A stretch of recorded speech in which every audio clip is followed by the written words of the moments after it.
India's number 1 varicose veins hospitals అబిస్ను సంప్రదించండి. మీ నొప్పి లేని ప్రయాణాన్ని ప్రారంభించండి.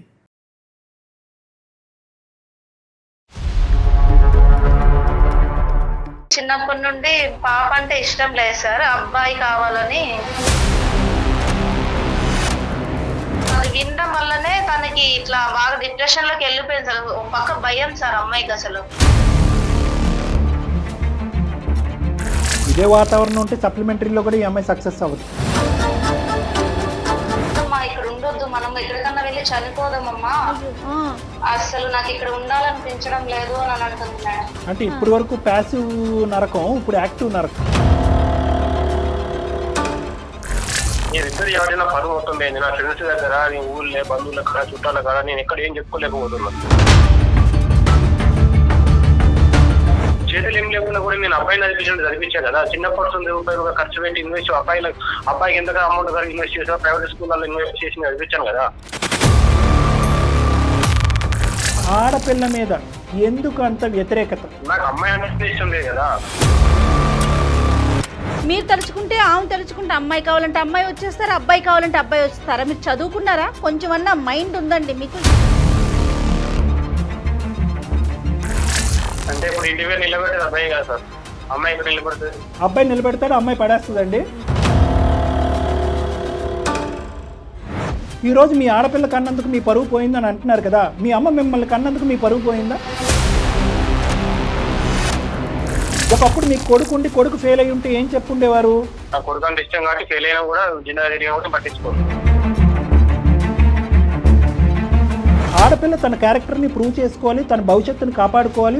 మీరు సమాజంలో తలెత్తుకుని తిరగాలి అంటే ఆడపిల్ల మాత్రం అన్ని ఎగ్జామ్స్ పాస్ అవ్వాలి. అమ్మో, మీలాంటి వ్యక్తులు ఇంకా ఉన్నారా సార్ సమాజంలో?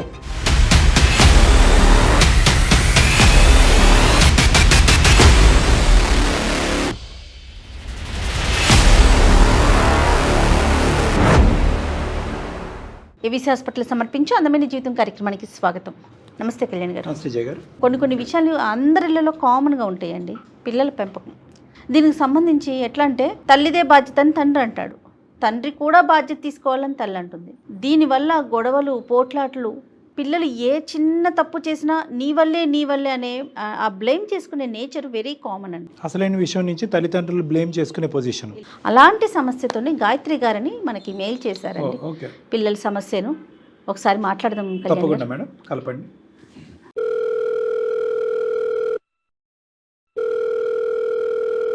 హలో, నమస్తే అండి, గాయత్రి గారా? ఎవరండి? నేను జయానండి, సుమన్ టీవీ అందమైన జీవితం ప్రోగ్రామ్ నుంచి కాల్ చేస్తున్నాను. మెయిల్ చేశారు కదమ్మా మీరు మాకు? మేడం, నేనే మేడం చేశాను. ఓకే. మాట్లాడతారా? నాతో పాటు డాక్టర్ కళ్యాణ్ చక్రవర్తి గారు ఉన్నారు. మాట్లాడతా మేడం. చెప్పండి అమ్మా. నమస్తే గాయత్రి గారు, నేను డాక్టర్ కళ్యాణ్ నమస్తే సార్. ఇది చక్రవర్తి. పాప గురించి చేశాను సార్ మీకు మెయిల్. మీ అమ్మాయి గురించి. మీ వారు ఏం చేస్తారు? మా హస్బెండ్ పేరు మహేంద్ర సార్, కాంట్రాక్ట్ జాబ్ చేస్తారు. అమ్మా. పాప 10th చదువుతుంది సార్. మీరేం చేస్తుంటారమ్మా? నేను హౌస్ వైఫ్ మేడం. పాపతో సమస్య ఏంటి మీకు? హస్బెండ్ కి చిన్నప్పటి నుండి పాప అంటే ఇష్టం లేదు సార్, అబ్బాయి కావాలని. అంటే అబ్బాయి కావాలి అనేది ఎవరి ఆలోచన అమ్మా? మీదా, మీ మా వారిదా? Husband sir. మీ హస్బెండ్ది. ఒకతే పాప అండి? ఒకతే పాప. పాప వయసు ఎంత, ఏం చదువుతుందమ్మా? పాప 10th సార్. అంటే 10th లోకి ఎంటర్ అయిందా, పరీక్షలు రాసేసిందా? రాసేసింది సార్ పరీక్షలు. మొన్న వచ్చిన result sir. SSC state board. ఒక్క సబ్జెక్ట్ లో పోయింది సార్. ఒక 4 మార్క్స్ తక్కువ అయినాయి సార్, అంతే సార్. సో ఓవరాల్ గా పాప 10th ఫెయిల్ అయింది, ఒక సబ్జెక్ట్ లో ఫెయిల్ అయింది. ఒక సబ్జెక్ట్ లోనే మార్క్స్ తక్కువ అయినాయి సార్. సరే, సప్లిమెంటరీ రాయొచ్చు. ఇప్పుడు దాని అప్పటి నుండి తిను నీ వల్లనే అట్లా అయింది, నేను లేని టైంలో చూసి నువ్వు ఫోన్లు ఇవ్వడం, టీవీలు పెట్టడం, అలా నీ వల్ల తయారైందని నా మీద చిరాకు పడడం, నన్ను కొట్టడం, తిట్టడము, టార్చర్ సార్. ఇట్లా నీ వల్ల ఇట్లా అయింది పాప, నేను నలుగురిలో ఎట్లా తిరగాలి, నలుగురిలో తిరగటం, పాప పాస్ అవటం. సరే, ఇంట్లో నుంచి వెళ్ళిపోండి మీరిద్దరు, నాకు అవసరం లేదు అని అని ఇట్లా టార్చర్ సార్ రోజు. అంటే ఇప్పుడు ఎందుకమ్మా సడన్ గా ఇంత టార్చర్ వచ్చింది? బాబు లేని కారణంలో పాప అని చెప్పి అలాగే అట్లా కోపంగా చిరాకు పడ్డం, అలా చిన్నప్పటి నుండి చదువు అని అలాగే చేసి 10th లో కూడా అమ్మాయి ఫుల్ ఫీవర్ సార్. అది క్యాన్ లో పెట్టుకొని కూడా పోయి ఎగ్జామ్ రాసి వచ్చింది సార్. పాప పేరు ఏంటమ్మా? పాప పేరు సహస్ర సార్. సహస్రాన్ని దగ్గర తీసుకుంటారు మహేందర్ గారు, లేదంటే ఆడపిల్ల అని చెప్పి దూరం పెట్టడం, ఆ ప్రేమ ఆప్యాయతలన్నీ మొదటి నుంచి అంటే తక్కువ? దూరమే ఉంటది సార్. అంటే ప్రేమ అంటే తక్కువ సార్. అంత ఏమి చదువు చదువు చదువు సంపాదించిందంతా మీకే పెడుతున్నా, మీకే చూస్తున్నా, ఏం చేస్తున్నారు ఏంది, ఇంట్లో నుంచి వెళ్ళిపోండి అని నన్ను టార్చర్ చేయడం సార్. కదమ్మా, అంత కష్టపడి చదివినటువంటి ఆడపిల్ల ఎందుకమ్మా ఫెయిల్ అయింది? చదువు చదువు చదువు అని టార్చర్ బాగా ఇబ్బంది పెట్టడం వల్ల పాపకు ఫుల్ ఫీవర్ సార్. ఆ ఫీవర్ లో పోయి అలాగే రాసేసింది, ఒక సబ్జెక్ట్ పోయింది సార్. కాదమ్మా, ఇప్పుడు టార్చర్ అంటే ఏంటమ్మా? సార్ ఒకటి అబ్బాయి లేడు అని అమ్మాయి, నేను నా ఫ్రెండ్స్ ముందర నేను తలెత్తుకొని తిరగలేను, సొసైటీలో నేను తిరగలేవను, అమ్మాయి ఏం చేయగలుగుతుంది, ఏం చేయలేదు. అంటే ఇక్కడ అతనికి ఉన్న బాధ అమ్మాయి ఉన్నది అబ్బాయి లేడనా, లేదంటే అమ్మాయి ఫెయిల్ అయ్యిందనా?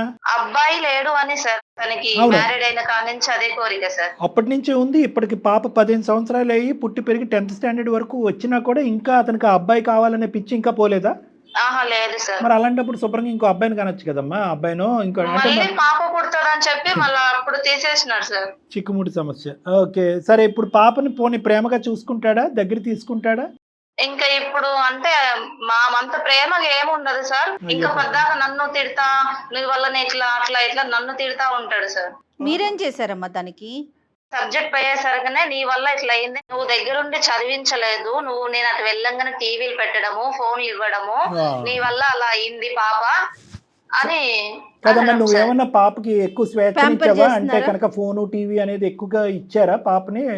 ఫ్రీడమ్ ఎక్కువ ఏం కాలేదు సార్. ఫస్ట్ చదువుతా, అది చిన్నప్పటి నుండి చదువు మీదనే మేడం మొత్తం. సో ఓన్లీ ఏంటంటే పాపకి వాళ్ళ నాన్న ఏమంటాడో 10th లో ఎలాంటి రిజల్ట్ వస్తుందనే భయంతో జ్వరం వచ్చి సెలైన్లు పెట్టుకుని అదే జ్వరంతో వెళ్ళి ఎగ్జామ్ రాయటం వల్ల పూర్తి స్థాయిలో కాన్సన్ట్రేట్ చేయకపోవటం వల్ల ఒక్క సబ్జెక్ట్ ఫెయిల్ అయింది పాప, అంతే కదమ్మా? అవును సార్. రైట్. సో ఆ అమ్మాయి ఇలా ఫెయిల్ అవటానికి కూడా ఇండైరెక్ట్ గా వాళ్ళ నాన్నగారు పెట్టినటువంటి భయము, దాంట్లోంచి వచ్చిన జ్వరం. అవును సార్. అదే. సరే, ఇప్పుడు ఏమంటాడమ్మా అతను? వెళ్ళమంటున్నారు సార్, ఇద్దరు వెళ్ళిపోండి, నాకు అవసరం లేదు. అసలు ఏమన్నా అర్థం ఉందా కళ్యాణ్? నా పరువు పోయింది మొత్తము మీ వల్ల, ఇంట్లో నుంచి వెళ్ళిపోండి అమ్మా అని చెప్తున్నారు సార్. సవతి పిల్లల్ని కూడా ఇంత అసహ్యంగా మాట్లాడరమ్మా. ఇది 10th పాస్ అవటం ఫెయిల్ అవటం కాదమ్మా. ఇదేంటంటే ఎంత వ్యతిరేకత డెవలప్ చేసుకున్నాడు 15 సంవత్సరాల పాటు. ఆ అమ్మాయి ఎంత నరకాన్ని అనుభవించింది. కొట్టక్కర్లేదు, తిట్టక్కర్లేదు, అసహించక్కర్లేదు. ఒక్కసారి 10th స్టాండర్డ్ లో ఆ అమ్మాయి ఒక్క సబ్జెక్టు ఫెయిల్ అయ్యేటప్పటికి అతని లోపల ఉన్న విషయం అంతా కూడా ఒక్కసారిగా ఎలా కక్కాడు చూసారా? ఇది ఇండైరెక్ట్ గా ఇన్ని సంవత్సరాల పాటు నువ్వు చూసింది ఆవగింజంతా. నీకు డబ్బులు ఇచ్చి కార్పొరేట్ స్కూల్లో చదివించాను కాబట్టి నిన్ను నువ్వు నిరూపించుకుంటేనే అప్పుడు నాకు అబ్బాయి లేడు అనేటటువంటి తపన కోరిక నువ్వు తీర్చిన దాని అవుతావు, లేదంటే నువ్వు నా బిడ్డవే కాదన్నట్టుగా చూశాడు ఇన్ని రోజులు. అతని ఇంటెన్షన్ ఇంకా అదే అయి ఉండొచ్చు సార్. అవన్నీ చూసి పాప చాలా డిప్రెషన్ లోకి వెళ్ళింది సార్. భయపడుతుంది సార్ బాగా. తెలియనటువంటి వయసులో ఈ వేరో ఒక ఊహ తెలిసిన తర్వాత నా తండ్రి ఎందుకు అంటీ అంటున్నట్టు ముట్టి మొంటున్నట్టు నేను కన్న కూతురు కానట్టుగా ఎందుకు ఇలా దూరం పెట్టి చూస్తున్నాడు అనేది తెలియదమ్మా. 100 మంది ఆడపిల్లల మధ్యన పెరుగుతూ ఉంటారు. అల్లారు ముద్దుగా తల్లిదండ్రులు ఎత్తుకుంటూ స్కూల్కి పేరెంట్ టీచర్ మీటింగ్లకు వస్తూ ఉంటారు. ఎంతో చక్కటి వాతావరణం ఆస్వాదించవలసినటువంటి అమ్మాయి ఈరోజు మీ భర్త యొక్క నేరో మైండెడ్నెస్ వల్ల ఏం అనిపించుంటుంది? కాదు డాక్టర్ గారు, ఇప్పుడు అతనికి మార్కులు తక్కువ వచ్చినాయి అని కాదు, ఆడపిల్ల అనేదే సమస్య, అంతేనంటారా? ఆడపిల్ల అనేటటువంటి ప్రైమరీ సమస్య. అది ఎలా కక్కాలో తెలియక ఈరోజు 10th స్టాండర్డ్ లో సబ్జెక్ట్ ఫెయిల్ అయింది. ఆ ఫెయిల్ అవడానికి కూడా అతనే ఇండైరెక్ట్ కారణం. అతను పెట్టినటువంటి భయం వల్ల ఫేవర్ వచ్చి సెలైన్ ఎక్కించుకుని వెళ్ళి పిల్ల ఎగ్జామ్లో కాన్సన్ట్రేట్ చేయకపోవడం వల్ల ఏర్పడినటువంటి పరిణామం. పోనీ పాప ఇంకా మిగతా ఇతర స్నేహాలు కానీ వేరే రకం కానీ అట్లా ఏమన్నా ఉన్నాయమ్మా? లేస్తే బుక్ పట్టుకొనే ఉంటది సార్. ఫ్రెండ్స్ గిన్స్ ఎవరితో మాట్లాడడం గానీ, ఎవరు బయటికి వెళ్ళడం గానీ, ఏమన్నా తెచ్చుకుందాం తిన్నామని కానీ ఆలోచన ఉండదు సార్. మిగతా ఎంతసేపటికి వాళ్ళ నాన్న భయం నాన్న ఎక్కడ కొడతాడు, నాన్న ఎట్లా చదవకపోతే. అమ్మ, ఈ అంశాలను పక్కన పెడితే ఇంట్లో అంతా బానే ఉంటాడమ్మా, మిమ్మల్ని చూసుకోవటం కానీ, ఖర్చులు అవి ఇవ్వటం కానీ, డబ్బులు అవన్నీ తెస్తారు మేడం. ఇంట్లోకి ఏం కావాలి అన్ని తీసుకొస్తారు, అన్ని పెడతారు. ఒక్కటి మేడం, పాప విషయంలోనే ఏమన్నా కొనియటం గానీ, పాపకి ఏమన్నా బట్టలు గానీ అలాంటివి కొనియటానికి డబ్బులు ఇవ్వటం గానీ. డబ్బులు నాకు ఇస్తారా, నేను తీసుకొస్తాను మేడం. తనంతా తను ఏం తీసుకురారు. పాపని సరిగ్గా అంటే మాట్లాడడం గానీ, దగ్గరికి ప్రేమగా చూసుకోవడం గానీ, ఎఫెక్షన్ అండ్ కేర్ అనేది లేదు. ఈ తల్లి కూతురు ఇంట్లోంచి వెళ్ళిపోండి అనే ఆ మాట కూడా సహస్ర విందా అమ్మా? అది వినడం వల్లనే తనకి ఇట్లా బాగా డిప్రెషన్ లోకి వెళ్ళిపోయింది సార్. ఒక పక్క భయం సార్ అమ్మాయికి. అసలు ఇదే వాతావరణం ఉంటే సప్లిమెంటరీలో కూడా ఈ అమ్మాయి సక్సెస్ అవ్వదు. అంతే అంతే కదా మరి, ఆ భయం వెంటాడుతుంది కదా. మెదడుకి గన్ను పెట్టి నీకు మార్కులు వస్తేనే నిన్ను కూతురు కింద స్వీకరిస్తాను, లేదంటే నువ్వు మీరిద్దరు ఇంట్లోంచి వెళ్ళిపోండి అని ఎప్పుడు మారుతుందమ్మా ఈ సమాజంలో ఉండేటటువంటి ఈ నారో మైండెడ్నెస్, ఈ అనాలోచితమైనటువంటి మాటలు? భయపడితే పరీక్షలు రాస్తారా? భయపడితే కనుక తెలివితేటలు పెరుగుతాయా? 10th పాస్ అవటం అనేటటువంటిది ఇంపార్టెంటే, 10th అనేటటువంటిది ఒక టర్నింగ్ పాయింటే కాదనట్లేదు. కానీ ఇది ఉంటేనే జీవితం, ఇది లేకపోతే చావోరేవో తేల్చుకోండి, ఇది లేకపోతే పెట్టిబేడ సర్దుకుని ఇంట్లోంచి వెళ్ళిపోండి. అబ్బాయిలు అయితే కనుక 10thలో బాగా రాసి ఉండేవారంటే వాస్తవానికి అమ్మాయిలదే మొన్న 10thలో పై చేయి నాకు తెలిసినంత వరకు. మరి ఇప్పుడు ఏదో రిజల్ట్ వచ్చిన రోజు కొట్టడం తిట్టడం సరే, అదే కంటిన్యూ చేస్తున్నారా అదే మూడ్ని అయినా?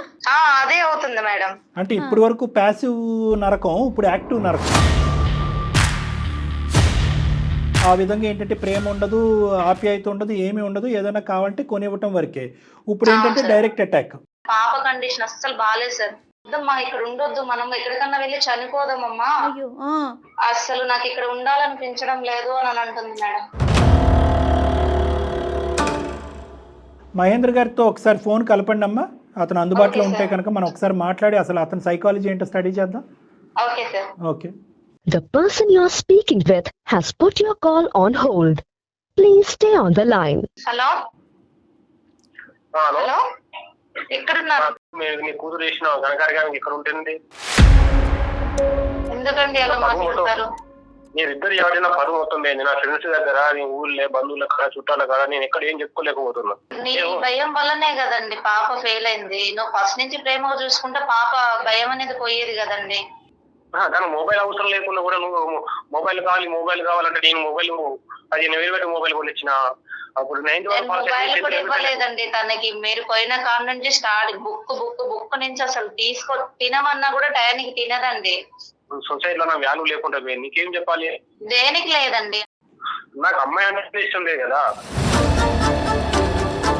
చేతులు ఏం లేకుండా కూడా నేను అబ్బాయిని చదివించాను కదా. చిన్నప్పటి రూపాయలు ఖర్చు పెట్టి ఇన్వెస్ట్ అబ్బాయికి ఎంతగా అమౌంట్ ఇన్వెస్ట్ చేసా, ప్రైవేట్ స్కూల్లో ఇన్వెస్ట్ చేసి చదివించాను కదా. మహేంద్ర గారు నమస్తే అండి. మీరెవరు సార్? నా పేరు డాక్టర్ కళ్యాణ్ చక్రవర్తి అండి. నాతో పాటు హోస్ట్ ఇక్కడ జయ గారు కూడా ఉన్నారు. మేము సుమన్ టీవీ అందమైన జీవితం అనే ఒక కార్యక్రమం నుంచి మాట్లాడుతున్నాం. ఈరోజు మీ భార్య ప్రాణభిక్ష పెట్టండి నాకు నా బిడ్డకి అని చెప్పి మా వేదికని ఆశ్రయించారు. ఆడపిల్ల మీద ఎందుకు అంత వ్యతిరేకత? ఏం సార్ మీ ఉద్దేశం ఏంటో ఒక్కసారి నాకు వివరించి చెప్పండి. ఎందుకు ఆడబ్రతుకు మీద మీకు అంత వ్యతిరేకత? అబ్బాయి కావాలని ఉంటుంది సార్. ఈమె కాబట్టి నాకు అమ్మాయి పుట్టింది. అయినా కూడా మీరు తలుచుకుంటే ఆమె తలుచుకుంటే అమ్మాయి కావాలంటే అమ్మాయి వచ్చేస్తారా, అబ్బాయి కావాలంటే అబ్బాయి వచ్చేస్తారా? మీరు చదువుకున్నారా? కొంచెం అన్నా మైండ్ ఉందండి మీకు? ఏం మాట్లాడుతున్నారు? అంటే ఇప్పుడు ఇంటి పేరు నిలబెట్టేది అబ్బాయి కదా సార్. అమ్మాయి ఇక్కడ నిలబెడుతుంది. ఇంటిని నిలబెట్టేది అబ్బాయి పేరు, ఇంటి పేరు నిలబెట్టేది అబ్బాయి. అబ్బాయి నిలబెడతాడు, అమ్మాయి పడేస్తుందండి. అవును సార్. ఇప్పుడు పెళ్ళైందంటే అమ్మాయి వెళ్ళిపోతుంది కదా. అప్పుడు అబ్బాయి అంటున్నా నేను ముసలివాడిని అయినా కూడా ఏదైనా కూడా నన్ను పట్టుకొని చూసుకుంటాను. ఏమండి అబ్బాయిలు కోడళ్ళు అందరూ కూడా ఒంగోపెట్టి తంతున్నారు ఈ మధ్యన. ఆ కథలు కూడా మా దగ్గరకు వస్తూ ఉన్నాయి. ఇప్పుడు అబ్బాయి పుట్టాడు ఏమండి, అయినా కానీ ఇది నాకు తెలియక అడుగుతానండి. అమ్మాయా అబ్బాయా అనేటటువంటిది తీసి పక్కన పెట్టండి. మీరు కన్న బిడ్డలే కదండి. కొద్దిగైనా ఒక ప్రేమ ఆప్యాయత ఉంటుందండి. ఒక షర్టు ఒక ఫ్రాకు కొనిచ్చేస్తే కనుక తండ్రిగా మీ పాత్ర అయిపోతుందండి. ఇదే విధంగా మీ తల్లిదండ్రులు మిమ్మల్ని పెంచారా అండి? ఏమండి మీ ఆడపిల్లకి ఇచ్చేటటువంటి గౌరవం అదే గౌరవం మీ తల్లిగారు కూడా ఇస్తారా? ఈరోజు మీ ఆడపిల్ల కన్నందుకు మీ పరువు పోయిందని అంటున్నారు కదా. మీ అమ్మ మిమ్మల్ని కన్నందుకు మీ పరువు పోయిందా? 10th ఫెయిల్ అయినందుకు మీరు ఈరోజు అసహించుకుని ఇంట్లోంచి పొమ్మంటున్నారా, లేదంటే ఇద్దరు ఆడవాళ్ళని పొమ్మంటున్నారా? దేని గురించి? ఒకప్పుడు మీకు కొడుకు ఉండి కొడుకు ఫెయిల్ అయి ఉంటే ఏం చెప్పుండేవారు? నా కొడుకు సరే ఏమనలేము. నా కొడుకు అంటే ఇష్టం కాబట్టి ఫెయిల్ అయినా కూడా జిందాగా పట్టించుకో. మాట్లాడుతున్నారు సార్. ఏంటి మీ సంస్కారం ఏంటి, మీ పుట్టుకేంటి, మీ సమాజం ఏంటి? ఏం సార్ ఇది? కొడుకు ఫెయిల్ అయినా పర్వాలేదు, ఆడ అబ్బాయి అయితే చాలు, వాడు దొంగతనాలు చేసినా పర్లేదు, వీధుల వెంట తిరిగినా పర్లేదు. ఆడపిల్ల తన క్యారెక్టర్ని ప్రూవ్ చేసుకోవాలి, తన భవిష్యత్తుని కాపాడుకోవాలి, మీరు సమాజంలో తలెత్తుకుని తిరగాలి అంటే ఆడపిల్ల మాత్రం అన్ని ఎగ్జామ్స్ పాస్ అవ్వాలి. అమ్మో, మీలాంటి వ్యక్తులు ఇంకా ఉన్నారా సార్ సమాజంలో? కానీ ఈరోజు మీ అమ్మాయి ఇంట్లోంచి బయటకు వెళ్ళిపోతుంది నేను చచ్చిపోదామని చెప్పి. ఓకేనా అది మీకు? అదొక్కటి చెప్పండి, మేము ఫోన్ పెట్టేసి మీ ఇంటికి వస్తాం. సార్ ఆడపిల్లలు అంటే ప్రతి స్టెప్పులో ప్రతి రంగంలో ముందుకున్నాం సార్. నా కూతురు ఇప్పుడు అలాంటి 10th ఫెయిల్ అయింది. తను పాస్ అయితేనే నా కూతురుగా నేను ఆహ్వానిస్తా. లేదంటే నా కూతురు అని పట్టించుకోండి సార్. కర్మరా బాబు, కర్మ. సో మీరేంటంటే ఇప్పటి వరకు మీరు లోపల విషయం దాచిపెట్టుకున్నారు, ఇప్పుడు ఆ విషయాన్ని బయటకు చిమ్ముతున్నారు అంతే. మహేంద్ర గారు, ఒక్కటి, ఇదే మీ ఆఖరి అవకాశం. ఇంకా మీరు ఏంటి అనేటటువంటిది దయచేసి సమాజానికి ఇలా విప్పి చూపెట్టద్దు. మీరు సంస్కారం పోగొట్టుకుంటారు, మీ కుటుంబానికి ఉండేటటువంటి విలువ పోతుంది.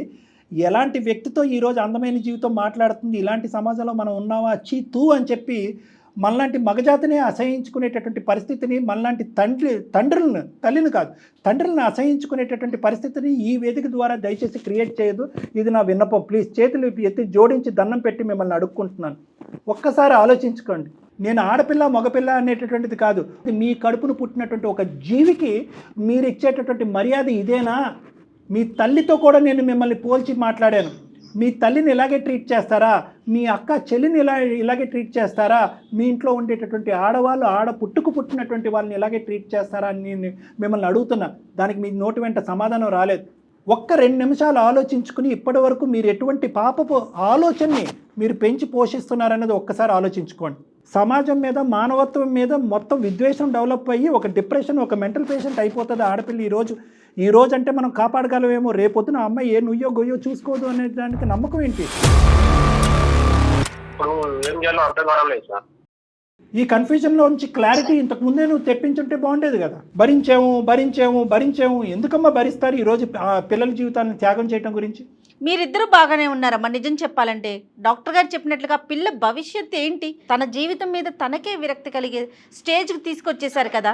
డే 1 నువ్వు ఏంటి, నీ మనస్తత్వం ఏంటి, నువ్వు ఇట్లా ఎందుకు చేస్తున్నావని 4 పెద్దోళ్ళని పిలిచి మాట్లాడటము, లేదంటే ఇలాంటి డాక్టర్ గారి దగ్గరికి రావటం. ఏంటమ్మా వినరు? ఏంటమ్మా మహేందర్ ఉన్నారా లైన్లో? ఉన్నాను సార్. మీకు ఇంకా కన్ఫ్యూజన్గా ఉంది, ఇంకా క్లారిటీ లేదు. నేను ఇమోషనల్గా చెప్పాను, లాజికల్గా చెప్పాను, సైకలాజికల్గా చెప్పాను, అన్ని విధాలుగా చెప్పినా కూడా ఆ లాస్ట్లో మీరు చెప్పినటువంటి డైలాగ్ ఏంటంటే నాకు క్లారిటీ లేదు, కన్ఫ్యూజన్గా ఉందని చెప్పి. ఇంతకంటే అరటిపండు తక్కువ వలిచినట్టుగా ఎవరండి చెప్పేది? ఇది ఒకటే మాట. మీకు బహుశా అవగాహన లోపమా, ఆలోచన లోపమా, లేదంటే మీ చిన్నప్పటి నుంచి ఆడవాళ్ళ గురించి మీకు ఇలా డ్రిల్ చేసి పెట్టారా? ఆడది కంటే కనుక నువ్వు ఫెయిలియర్ రా, మగవాడు కంటేనే నువ్వు మగాడురా అని ఎవరన్నా చెప్పారా అనేది నాకు ఇప్పటికి కూడా అర్థం కావట్లేదు. ఇప్పటికి కూడా నా క్లినిక్ తలుపులు తెరిచే ఉన్నాయి. మీరు ఎప్పుడంటే అప్పుడు రండి, మేము అపాయింట్మెంట్ ఇస్తాను. దయచేసి నేను మిమ్మల్ని రిక్వెస్ట్ చేసుకునేది ఏంటంటే, నేను ఇచ్చేటటువంటి అపాయింట్మెంట్లు మాత్రం మిస్ కొట్టకండి. ఎందుకంటే ఇది భవిష్యత్తు, మీ ఆడపిల్ల భవిష్యత్తుకు సంబంధించినటువంటి ఒక ముఖ్యమైనటువంటి అంశం. మీ ఆడపిల్ల రేపు సూసైడ్ చేసుకుంటుంది అన్నా కూడా మీలో ఆ కదలిక రాలేదు అంటే కనుక ఎంత చీకట్లో మీరు బతుకుతున్నారని నాకు అర్థమవుతుంది. అపాయింట్మెంట్ ఇస్తాము, మీరు శ్రీమతి గారు ఇద్దరు వస్తారా? మీరు కాదు, అతను చెప్పాలి. మహేంద్ర గారు చెప్పాలి. మీరు టైం తీసుకొని కాదండి, టైం పెట్టుకొని ఖచ్చితంగా మీరు వచ్చి కలవాల్సిందే. వస్తారా? రైట్. ఎందుకంటే సహస్ర భవిష్యత్తు దృష్ట్యా మీరు రావాలి. తర్వాత అపాయింట్మెంట్లో పాపను కూడా తీసుకురావాలి. పాపతో కూడా నేను క్లినిక్లో ఒకసారి మాట్లాడతాను. ఎందుకంటే ఈ మొత్తం ఘటనల వల్ల ఈ 15 సంవత్సరాల పాటు అమ్మాయి పెరిగినటువంటి వాతావరణంలో ఆ అమ్మాయి మానసిక పరిస్థితి ఏంటి అనేది కూడా మనం సెట్ చేయవలసిన అవసరం ఉంది. గాయత్రి గారు, సరేనమ్మా, ఒకసారి మీ హస్బెండ్ని తీసుకొని డాక్టర్ గారిని కలుద్దాం. ఓకేనా? రైట్ అమ్మా, రైట్. ఓకే అమ్మా. ఎలాంటి మనుషులు ఉన్నారు డాక్టర్ గారు ఇంకా కూడాను?